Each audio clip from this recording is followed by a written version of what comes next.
জানে যে আমি খানাপাৰাৰ সমীপত সোণাপুৰত জুবিন গাৰ্গক শেষ বিদায় বা আমি অন্ত্যেষ্টিক্ৰিয়া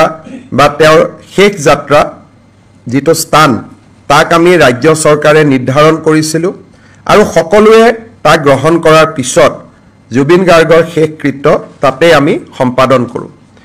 যোৱা এটা মাহ ৰাজ্য চৰকাৰে দৰ্শনাৰ্থী বা অনুৰাগীসকল গৈ থকাৰ কাৰণে সমাধিটোৰ স্থায়ী নিৰ্মাণৰ ক্ষেত্ৰত আমি বিশেষ ব্যৱস্থা লোৱা নাছিলোঁ আজি সমাধিটোৰ স্থায়ী নিৰ্মাণৰ বাবে ৰাজ্য চৰকাৰৰ লোক নিৰ্মাণ বিভাগক দায়িত্ব অৰ্পণ কৰা হয় লোক নিৰ্মাণ বিভাগে সমাধিটোৰ স্থায়ী নিৰ্মাণৰ বাবে এখন পৰিকল্পনা প্ৰস্তুত কৰিব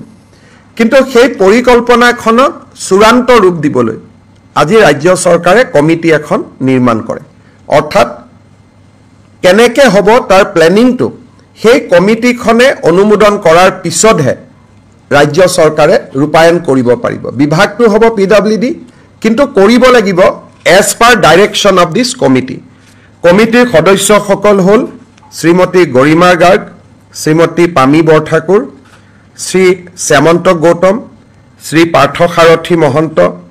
শ্ৰী বীৰেন সিংহা শ্ৰীমতী অনুৰাধা শৰ্মা পূজাৰী শ্ৰী প্ৰাঞ্জল শইকীয়া শ্ৰী পুলক বেনাৰ্জী শ্ৰী দুলাল মানকি শ্ৰীমতী তৰালী শৰ্মা আৰু আমাৰ শংকৰদেৱ কলাক্ষেত্ৰৰ যুটীয়া সচিব সুদৰ্শন ঠাকুৰ এই কমিটিখনৰ আহ্বায়কৰ দায়িত্ব পালন কৰিব আকৌ এবাৰ ক'ব লাগিব শ্ৰীমতী গৰিমা গাৰ্গ পামী বৰঠাকুৰ শ্যামন্ত গৌতম পাৰ্থ সাৰথী মহন্ত বীৰেন সিংহা অনুৰাধা শৰ্মা পূজাৰী প্ৰাঞ্জল শইকীয়া পুলক বেনাৰ্জী দুলাল মানকি তৰালী শৰ্মা আৰু সুদৰ্শন ঠাকুৰে এই কমিটিখনৰ আহ্বায়ক বা সচিবৰ দায়িত্ব পালন কৰিব আৰু এই কমিটিখনে যিখন প্লেন বা যিটো আৰ্কিটেকচাৰত অনুমোদন জনাব তাকে ৰাজ্য চৰকাৰে ৰূপায়ণ কৰিব আমি ভাবো যে অহা এমাহ বা ডেৰ মাহ বা দুমাহৰ ভিতৰত যদি পৰিকল্পনাখন প্ৰস্তুত হৈ উঠে লগে লগে আমি সমাধি ক্ষেত্ৰৰ স্থায়ী নিৰ্মাণৰ বাবে আমি আগুৱাই যাব পাৰিম মৃত্যুৰ তদন্তৰ ওপৰত আজি আমাৰ কেবিনেটত কেইটামান গুৰুত্বপূৰ্ণ কথা আলোচনা হয় এছআইটি আমাক জনাইছে যে নৱেম্বৰ মাহৰ পিছত যিকোনো মুহূৰ্ততে তেওঁলোকে চাৰ্জশ্বীট দাখিল কৰিব পাৰিব অৰ্থাৎ যদিও ষ্টেটুটৰিলি তেওঁলোকৰ হাতত 90 দিন থাকে কিন্তু তেওঁলোকে ভাবে যে নৱেম্বৰ মাহৰ ভিতৰতে তেওঁলোকে তদন্ত সামৰি আদালতক অভিযোগনামা দিয়াৰ পথত আগবাঢ়িব নৱেম্বৰৰ শেষত হওক ডিচেম্বৰৰ ফাৰ্ষ্ট উইকত হওক কেবিনেটে আজি গুৱাহাটী উচ্চ ন্যায়ালয়ৰ মুখ্য ন্যায়াধীশক এটা ৰিকুৱেষ্ট কৰিবৰ বাবে সিদ্ধান্ত গ্ৰহণ কৰে যাতে এখন ফাষ্ট ট্ৰেক কোৰ্ট যাতে ন্যায় প্ৰদানৰ প্ৰক্ৰিয়া খুব সোনকালে হ'ব পাৰে কাৰণ মই দেখিছোঁ যে সকলোৱে জুবিন গাৰ্গৰ ন্যায় বিচাৰিছে জাষ্টিছ ফৰ জুবিন গাৰ্গ বুলি কৈছে আৰু ন্যায় আদালতে কৰে আদালতে বহুদিন সময় লয় ৰাইজে সেই সময়খিনি দিব বিচৰা নাই সেই কাৰণে আজি আমাৰ কেবিনেটত সিদ্ধান্ত গ্ৰহণ কৰা হৈছে যে মুখ্যমন্ত্ৰীয়ে মুখ্য ন্যায়াধীশৰ লগত যোগাযোগ কৰিব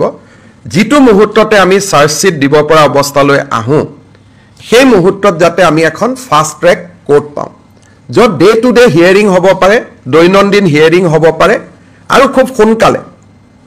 এই অভিযোগনামাখনৰ ওপৰত আমাৰ বিচাৰ নিষ্পত্তি হ'ব পাৰে চ' ৰাজ্য চৰকাৰৰ আজি এইটো এটা কেবিনেটৰ সিদ্ধান্ত আছিল যে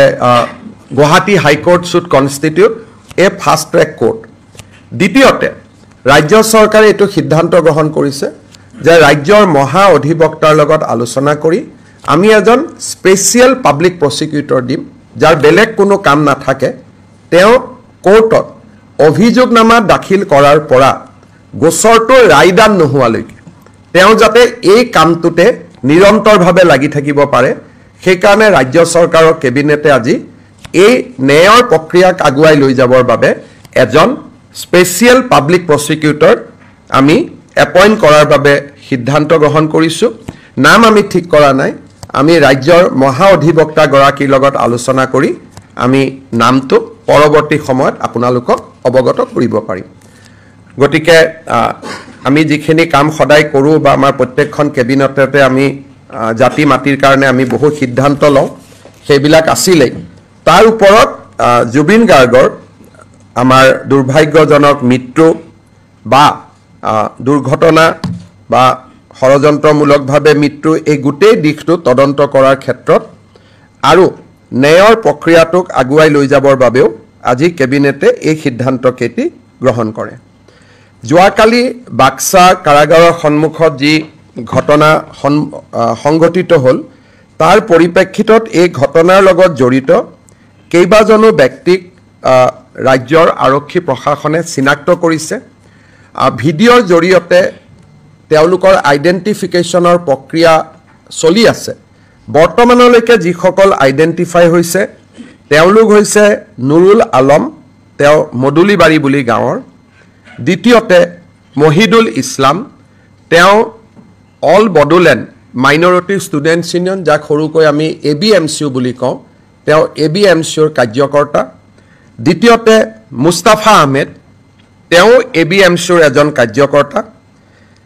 ওচৰতে জেলৰ কাষতে দীঘলটঙা বুলি এখন গাঁও আছে সেই দীঘলটঙা গাঁৱৰ নিবাসী শিৱজন আলী তাৰ পিছত দীঘলটঙা গাঁৱৰে শহীদুল আৰু এজন ব্যক্তিক গ্ৰেপ্তাৰ কৰা হৈছে আহেলা মিয়া বৰ্তমান তেওঁ ডি ভোটাৰ হৈ আছে অৰ্থাৎ তেওঁ সন্দেহযুক্ত বিদেশী ট্ৰিব্যুনেলত তেওঁৰ কেছ চলি আছে ৰমিজ আলী তেওঁ গ্ৰেপ্তাৰ কৰা হৈছে আৰু 8 নম্বৰ অভিযোগকাৰী হ'ল আছিক আৰু 9 নম্বৰ জন হৈছে হৰে কৃষ্ণ পাঠক পূৰ্বৰ আসুৰ সদস্য আছিল এতিয়া তেওঁ তাৰে এজন কা আন্দোলনৰ সময়ত তেওঁক আসুৰ পৰা খুব সম্ভৱ বহিষ্কাৰ কৰা হৈছিল হৰে কৃষ্ণ পাঠক এই 9 গৰাকী ব্যক্তিৰ নাম পোহৰলৈ আহিছে আৰু চৰকাৰে ভিডিঅ' ফুটেজৰ জৰিয়তে আৰু এই ঘটনাৰ লগত জড়িত ব্যক্তিসকলক চিনাক্তকৰণৰ প্ৰক্ৰিয়া চলাই আছে হয়তো অহা কালি পৰহি আৰু অভিযুক্তৰ নাম পোৱা যাব ৰাতিপুৱা মন্ত্ৰী ৰঞ্জিত দাসক মই এইমছলৈকে পঠাইছিলোঁ যোৱাকালিৰ ঘটনাৰ লগত দুজন লোক এইমছত দুজন যুৱক এইমছত চিকিৎসাধীন হৈ আছিল তেওঁলোকক এটা সময়ত বিভিন্ন সংবাদ মাধ্যমত মৃত্যু হোৱা বুলিও কথা কোৱা হৈছিল কিন্তু কালিৰ ঘটনাত কাৰো মৃত্যু হোৱা নাই দুইজন ব্যক্তি এতিয়া ষ্টেবল আৰু ৰিকভাৰীৰ পথত আগবাঢ়িছে বুলি এইমছ কৰ্তৃপক্ষই মন্ত্ৰী ৰঞ্জিত দাসক অৱগত কৰিছে মোৰ ফালৰ পৰা এইখিনি যদি আপোনালোকে কিবা খুদিব সৰি ইফ ইউ ক্যান ৰিপিট লাঠি চাৰ্জ আৰক্ষীয়ে প্ৰথম কৰা নাই গোটেই ঘটনাটো এটা যদি ভিডিঅ' ক্লিপ চাই অকণমান ধাৰণাটো ভুল হ'ব যেতিয়া গুৱাহাটীৰ পৰা গাড়ীখন গৈ আছিলে তেতিয়া তাতে পেভাৰ্ছ ব্লক আছিলে পেভাৰ্ছ ব্লকবিলাক খুলি গাড়ীৰ ওপৰত পেভাৰ্ছ ব্লকেৰে 150 মান যুৱকে আক্ৰমণ কৰিছিল তেতিয়া তাত আমাৰ অসম আৰক্ষীৰ জোৱান এগৰাকী আঘাতপ্ৰাপ্ত হয় আৰু তেওঁ হস্পিটেলাইজ হয় গতিকে প্ৰথম শিলাবৰ্ষণ আৰক্ষী তাত জমা নোহোৱাৰ আগতে যেতিয়া কনভয় গৈ আছে কনভয়তে আক্ৰমণ কৰা হৈছিল পিছৰ যিবিলাক ভিডিঅ' সেই ভিডিঅ'বিলাক পাৰ্ট কৰি বিভিন্ন সময়ত ওলোৱা ভিডিঅ' কিন্তু প্ৰথম ভিডিঅ'টো যদি আপোনালোকে চাই তেতিয়া সাংবাদিকসকলৰ লগতো তাতে মই কথা পাতিছোঁ যিকেইজন সাংবাদিকক মই জানো সাংবাদিক আৰু আৰক্ষীয়ে শিলাবৰ্ষণত দলঙৰ তলতো আশ্ৰয় ল'বলগীয়া হৈছিল আৰু তাত নিউজ লাইভৰ সাংবাদিকগৰাকীও আছিলে মই তেওঁৰ লগতো কথা পাতিছিলোঁ গতিকে সকলোৱে এইটো কথা কৈছে যে চলন্ত গাড়ীত প্ৰথমতে আক্ৰমণ কৰা হয় গতিকে ইয়াত আমি যিবিলাক ভিডিঅ' পাইছোঁ সেই ভিডিঅ'বিলাক কাট পিছৰ ভিডিঅ' দ্বিতীয়তে আৰু এটা কথা কৈছে যে বাস্কা জেলখন খুব ভাল তাতে বিছনাও নাই আজি ৰূপেশ গোৱালাই আমাক কৈছে যে তাতে ইভেন বিছনাও নাই কাৰণ জেলখন নতুন আছিলে কোনোবাই কৈছে তাত এয়াৰ কণ্ডিশ্যন আছে তাত ভালকৈ ইলেক্ট্ৰিচিটি কানেকশ্যনো নাই কোল্ড ড্ৰিংকছখিনি খাইছিলে পুলিচৰ কনষ্টেবল কেইজনে খোৱা পানীটো পুলিচৰ হাতত থকাৰ কাৰণে নিজে খাবৰ কাৰণে ৰখাৰ কাৰণে দুই এজন বাতৰি কাকতে অভিযুক্তৰ কাৰণে বুলি ক'লে এতিয়া অভিযুক্ত খাওক নাখাওক ডিউটিত থকা পুলিচেতো পানী খাব লাগিব তেওঁলোকতো জুবিনৰ অনুৰাগী গতিকে এই আৰু জেলখনৰ ভিতৰতো আপোনালোকক কেতিয়াবা আমি লৈ যাব পাৰিম আপোনালোকে চাব পাৰিব তাত দূৰণিলৈকে ক'তো এয়াৰ কণ্ডিশ্যন নাই সেইটোকে কৈছোঁ যে আপোনালোকে নিজে চিন্তা কৰক কালি যদি দুজন ল'ৰাৰ মৃত্যু হ'লহেঁতেন তাৰ দায়িত্ব কোনে ল'ব লাগিলহেঁতেন